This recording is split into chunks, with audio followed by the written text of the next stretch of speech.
The UK government response to the Ukrainian refugee crisis has been a shambles and a disgrace. Depressingly, though, it's still a lot better than how we usually treat refugees. Someone who knows a lot about how not to treat migrants is Amber Rudd. As Home Secretary, she oversaw the Tory government's malicious treatment of Windrush arrivals, and she resigned after being caught lying about it.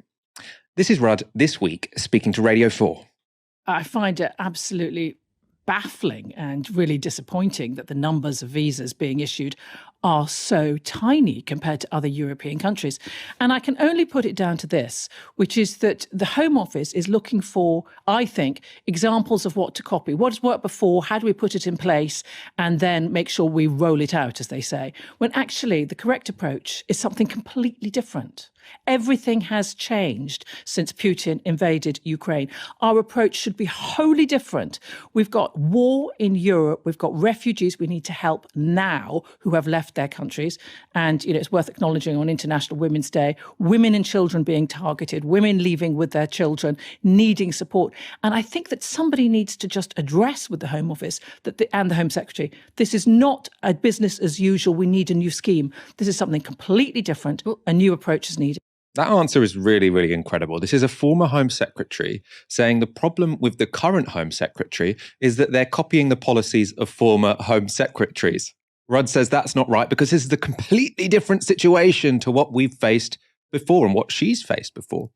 But why is it different? There have been refugee crises before with just as many people being just as desperate and in just as urgent need. Why weren't refugee policies made more humane then?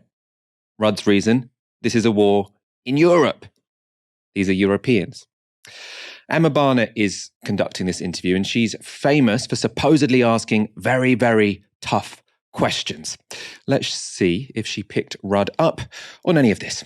Isn't that somebody the same person you don't want driving you home at night? It's the Prime Minister. Well, listen, there have been schemes, I say schemes, but I mean, the approach to Hong Kong has been completely different and has been liberal and open and has been correct. But why do you think there's not that grip that you're talking about? Because it is now weeks on, actually. Yes. And what we're hearing, of course, is very positive talk, but no action put in place. And I mean, politics is like this sometimes. And I think the people who are, sadly, not me, but the politicians inside are putting pressure on the Home Office and on the Prime Minister. I saw yesterday that the One Nation caucus, led by Damien Green and supported by Jeremy Hunt, have written a punchy letter asking for attention to this. And lots of Conservative MPs, as well as obviously Labour and the opposition, are saying this is not good enough. Acknowledge that there has been a change and do it differently. Is Priti Patel good at her job?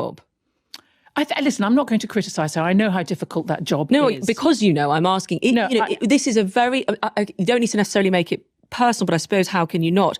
People are concerned about who is coordinating this. Emma, I don't think now is the time to criticise the government individual ministers because I think is when it's the time to get people out, and why is that not happening? I think and the it right has to lie at the door of those in charge. I think the right approach is to help the Home Office do the right thing to help people who are in desperate need of support. And I hope that Priti and Liz pick up the phone to each other and try and work it out and put the priority of these people in need before any of their concerns about each other.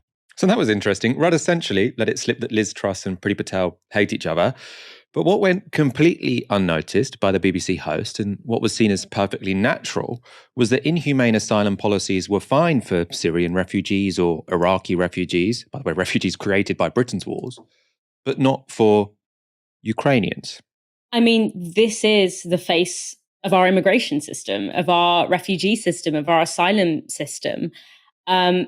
There's nothing new about it. This is how this country operates. This is the system that we haven't, but our state leaders have chosen.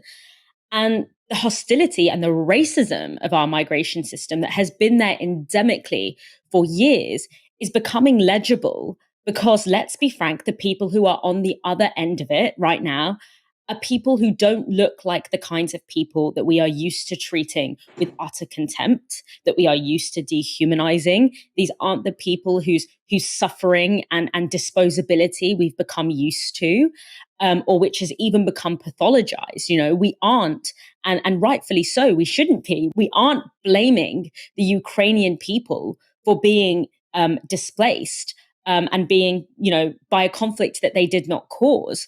Yet we find all manner of ways to blame people from Africa, from Asia, and the Middle East for their displacement. We call them opportunists. They get called bogus asylum seekers. They get called, economic migrants or whatever, as a way of legitimizing the violence and the abandonment that they face.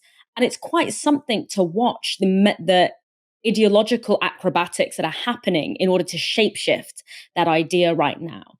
And I think what's interesting to me is seeing what the media can do when it really puts its mind to it, how the media can change the conversation and ask different questions of politicians in a way that position refugees as people that it is our responsibility to help. How different a conversation is that to, the crisis in the Mediterranean. I never thought that I would see politicians going to border sites like Calais and checking to see if the processes in place for immigrants and refugees would actually be in place, and doing it on behalf of the refugees. I never thought I would see that before.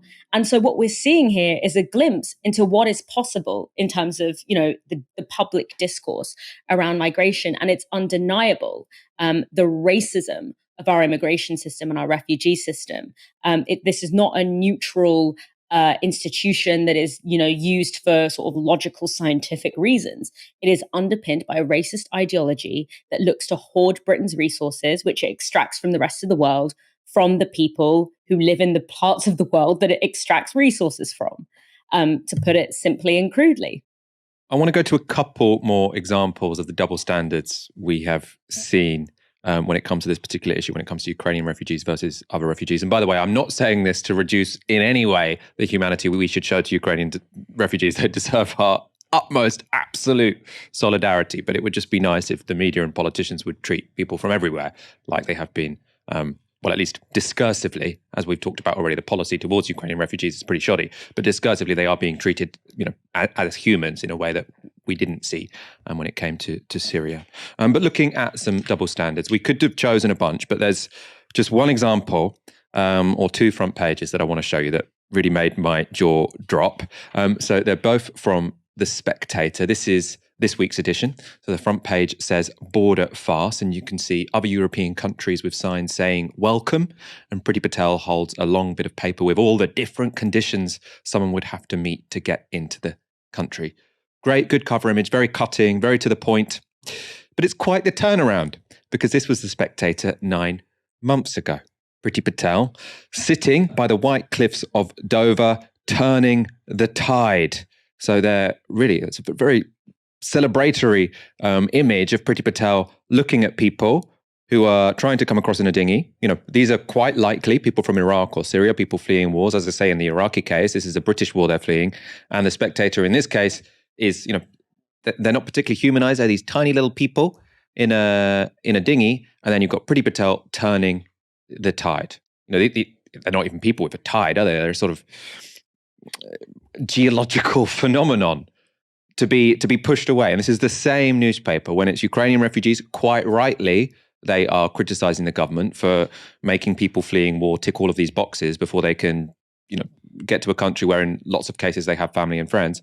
When it's people from Syria or Iraq, no, completely different. There, the pressure isn't on politicians to be more humane. It's not saying, well, why are you being so cruel to these people who've just fled war? Then it's saying, oh, even if these people have fled war, why are you letting them in? Douglas Murray has written his whole book, which is to say, Muslims are taking over Europe. We shouldn't be letting them in because they're going to destroy the continent from the inside out. Fifth column kind of thing. Really, really disgusting. That was the front page of The Spectator. I suppose there's two things to say beyond this being sort of hypocritical and, racist, essentially. It is also the case that the reason why the Conservatives are slow off the mark when it comes to Ukrainians is because they're so used to a situation where they do have to be super tough to refugees. This must be the first time in my lifetime where the media and sort of the dominant political narrative has been, why aren't you being nicer to refugees? So you can see why they've been taken by surprise. This is new.